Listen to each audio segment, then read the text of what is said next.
Assalamualaikum warahmatullahi wabarakatuh. Salam sejahtera. Yang berhormat Datuk Seri Speaker, soalan jelebu nombor 1. Yang berhormat Menteri untuk menjawab. Bismillahirrahmanirrahim. Assalamualaikum warahmatullahi wabarakatuh dan salam sejahtera. Datuk Yang Di-Pertua, terima kasih Yang Berhormat Jelebu di atas pertanyaan ini. Terlebih dahulu, Datuk Yang Di-Pertua, izinkan saya untuk menjawab pertanyaan Yang Berhormat Jelebu secara bersekali dengan 6 lagi ahli Yang Berhormat, iaitu Yang Berhormat Selangau pada 24 Oktober 2024, Yang Berhormat Kanga pada 7 November 2024, Yang Berhormat Maran dan Yang Berhormat Langkawi pada 4 Disember 2024 dan juga Yang Berhormat Dungun dan Yang Berhormat Pasir Gudang pada 10 Disember 2024. Kerana isu ini bangkitkan adalah berkaitan iaitu mengenai keselamatan perairan maritim khususnya di Laut Cina Selatan. Datuk Yang Di-Pertua, secara ringkasnya kesemua soalan ini berkisar kepada tahap keselamatan dan penilaian ancaman threat assessment di Laut Cina Selatan. Kesiagaan aset ketenteraan negara untuk mendepani sebarang bentuk ancaman di Laut Cina Selatan dan tindakan Kementerian Pertahanan dalam mengawal perairan negara khususnya bagi meningkatkan kehadiran ketenteraan military presence di kawasan perairan Laut Cina Selatan. Berhubung dengan penilaian ancaman threat assessment terhadap situasi di Laut Cina Selatan, secara umumnya situasi keselamatan di Laut Cina Selatan adalah selamat dan terkawal. Perairan di Laut Cina Selatan kekal bebas dan terbuka kepada komuniti maritim. Kehadiran aset-aset maritim China di Laut Cina Selatan adalah lebih kepada pasukan pengawal pantai China, China Coast Guard dan bukannya kapal perang tentera laut China. Perkara ini adalah selaras dengan pendekatan Grey Zone strategi dengan izin yang sedang dilaksanakan oleh China di Laut Cina Selatan. Walaupun kehadiran kapal China di perairan negara mencetuskan polemik, namun sehingga hari ini mereka tidak melakukan sebarang tindakan agresif seperti yang berlaku kepada negara lain seperti yang berlaku kepada Filipina dan juga Vietnam. Sungguh pun begitu, Kementerian Pertahanan tetap komited dalam melaksanakan amanah dan tanggungjawab yang diberi untuk mempertahankan kedaulatan negara dan memastikan kesiapsiagaan aset berada pada tahap yang optimum dalam menghadapi sebarang bentuk ancaman keselamatan di perairan maritim negara, terutamanya di Laut Cina Selatan. Itu saja jawapannya. Soalan tambahan Yang Berhormat. Datuk Speaker, soal yang berkaitan dengan keselamatan Laut Cina Selatan ni, Datuk Speaker, bukan saja menjadi satu polemik ataupun kegugusaran kepada negara Malaysia, malah ia juga melibatkan negara-negara jiran ASEAN yang lain, Filipina, Vietnam dan sebagainya. Dan kita juga, Datuk Seri Speaker, kita dapat maklum ya, Datuk Seri Speaker, ya, tentera Filipina pun pernah beberapa kali bertembung dengan kapal perang daripada China ni. Soalan saya, Datuk Speaker, ialah apakah kita sudah maklum bahawa Malaysia akan menjadi fungsi ASEAN 2025. Adakah sebarang perancangan untuk kita memasukkan agenda khas di dalam ASEAN 2025 nanti untuk membincangkan isu yang berkaitan dengan pencerobohan kapal perang China ini bersama dengan negara-negara ASEAN yang lain? Terima kasih. Yang Berhormat Menteri, jawapan. Terima kasih Yang Berhormat Jelebu di atas soalan tambahan itu. Datuk Seri Speaker, seperti mana kita tahu bahawa keutamaan kita di Laut Cina Selatan, kita di bawah Kementerian Pertahanan, 3 teras penting pelaksanaan kita yang kita berikan keutamaan ini. Yang pertama adalah tentang kesiapsiagaan kita dan juga pemodenan aset kita. Kita tahu bahawa proses paling penting kita bila kita berdepan dengan Laut Cina Selatan, kita harus melihat kepada bagaimana kita boleh mempertingkatkan kepada pemodenan aset-aset ini. Sebab itu kalau kita lihat di parlimen ini sendiri, ya, di Dewan ini sendiri, kita banyak membicarakan tentang perolehan aset. Itu adalah sesuatu yang cukup penting bagi kita. Yang kedua adalah tentang operasi kita. Memang kita tak nafikan bahawa macam kita sebut tadi tentang show of presence kita. So operasi ini sentiasa kita tingkatkan dari masa ke semasa. Dan yang ketiga adalah kita memperkukuhkan diplomasi pertahanan. Jadi seperti mana Yang Berhormat Jelebu menyebut, kita memang melalui ADMM, ASEAN Defence Minister Meeting, kita menyebut bahawa melalui ASEAN juga kita cuba memperkukuhkan kerjasama ASEAN dan juga ADMM Plus supaya kita tahu bahawa isu di Laut Cina Selatan itu bukan saja yang terkait dengan Malaysia, Filipina dan Indonesia dan seumpamanya, tetapi keseluruhan daripada negara-negara ASEAN itu juga terkait dengan Laut Cina Selatan. Sebab itu kita menggunakan juga platform ASEAN kita menjelang tahun depan selaku pengerusi ASEAN.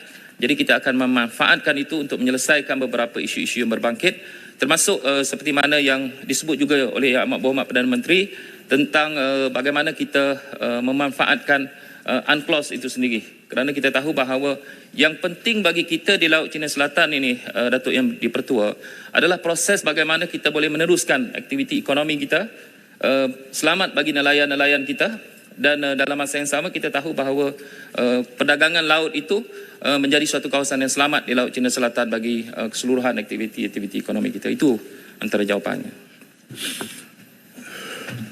Silakan Yang Berhormat Tanah Merah. Terima kasih Datuk Yang Bertua. Mohon panjang sikit sebab ini isu keselamatan negara Yang Bertua. Datuk Yang Bertua, tidak sampai 2 minggu selepas Kerajaan Pulau Pinang beri layanan yang luar biasa meriah kepada klasi-klasi kapal tentera Laut Cina yang berlabuh di Pulau Pinang pada 8 Oktober lalu, hari ini kapal penggawal pantai Chinese Coast Guard CZG 5102 telah menceroboh zon maritim Malaysia dengan berlabuh secara haram di beting Pandeglang Ali, hingga TLDN terpaksa mengarahkan kapal KD Selangor untuk melaksanakan misi membayangi kehadiran kapal Cina ini di beting Pandeglang Ali ini. Soalan saya kepada Yang Amat Menteri, pada tahun ini saja berapakah jumlah insiden pencerobohan atau insiden kapal milik Cina yang didapati berlabuh secara haram di kawasan Benting Pandeglang Ali, di mana mereka berhenti dan menurunkan sauh kapal? Sebab ini adalah satu tindakan yang melanggar peraturan antarabangsa.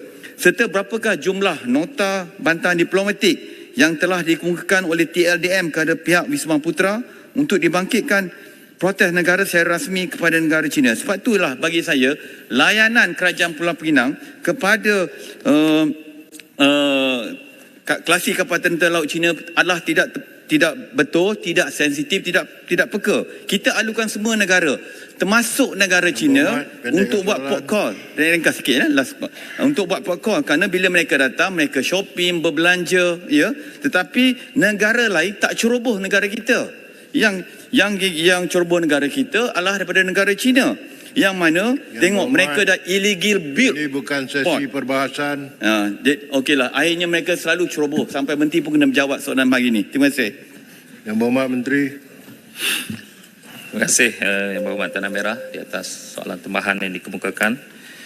Datuk Yang Dipertua, seperti mana yang disebut oleh Yang Berhormat Tanah Merah tentang port of call itu, kita sebenarnya kita tahu bahawa kita di Kementerian Pertahanan ini kita sentiasa bekerjasama dengan Kementerian Luar Negara bagi kita memastikan bila ada permohonan daripada kapal-kapal tentera laut negara asing untuk berlabuh di negara kita, memang kita akan bekerjasama dengan Kementerian Luar untuk pastikan bahawa tujuan dan matlamat itu adalah mempunyai kebaikan bersama, sama ada kita berkongsi maklumat maupun bagi tujuan kita berkongsi pengalaman dan seumpamanya. Sebab itu saya fikir apa yang berlaku sama ada di Pulau Pinang ataupun di mana-mana negeri, Sabah pun ada port of call, di Port Klang pun. Kalau dilihat macam baru-baru ini saya US sendiri pun ada, USA sendiri pun ada port of call di Port Klang. Dan baru-baru ini saya pergi di kapal daripada Itali, dan begitulah juga daripada Jerman dan Rusia, dan daripada seperti mana yang disebut oleh Tanah Merah daripada China. Saya fikir dia tidak harus dijadikan satu polemik bagi kita selagi dia dalam kawalan dan undang-undang negara kita. Itu yang paling penting. Sebab itu kalau kita lihat sebahagian port of call ini memang ada aktiviti-aktiviti bersama komuniti, seperti mana yang dijawab juga oleh Menteri Pendidikan daripada para pelajar pelapis kadet ketenteraan itu. Jadi begitulah juga kalau kita lihat macam di Pulau Pinang pernah berlaku juga sebuah sekolah di Sabah sebagai satu contoh, sama-sama juga melaksanakan program-program komuniti dalam program Port of Call pada tahun 2019. Jadi kalau kita lihat Menteri, negara lain tak ceroboh negara kita. Jadi ini adalah, kita tahu bahawa kita adalah negara berkecuali dan sikap kita adalah penting bagi kita.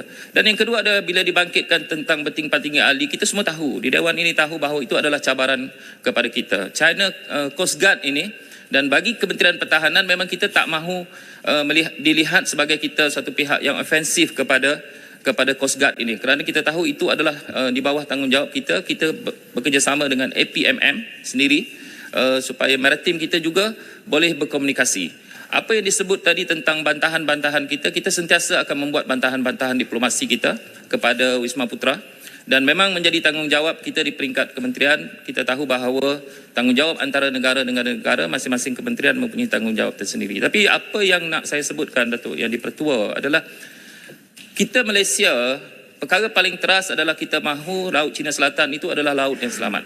Kita tahu kita ada prinsip freedom of navigation, kita ada prinsip saya minta jangan diganggu dulu.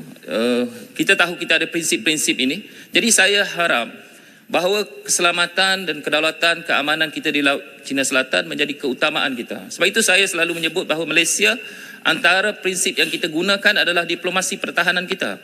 China, kita tahu kita ada kerjasama lebih daripada 50 tahun. Dan tahun ini kita menyambut 50 tahun anniversary kita dengan antara Malaysia dan juga China. Jadi kita manfaatkan ini. Mungkin berbeza tindakan-tindakan dengan jiran-jiran kita seperti pada Filipina dan Vietnam. Tetapi bagi kita Malaysia, selagi kita manfaatkan diplomasi ini dan kita boleh melaksanakan aktiviti-aktiviti ekonomi kita, cari gali minyak kita, dan begitulah juga dengan aktiviti nelayan kita, dan begitulah juga dengan aktiviti-aktiviti pelancongan dan trading kita, terutamanya di laut itu, selagi itu dapat kita laksanakan dengan aman, itulah keutamaan-keutamaan kita bagi Malaysia ni. Itu saja, Datuk. Datuk Mentua, yang Mak Menteri tak jawab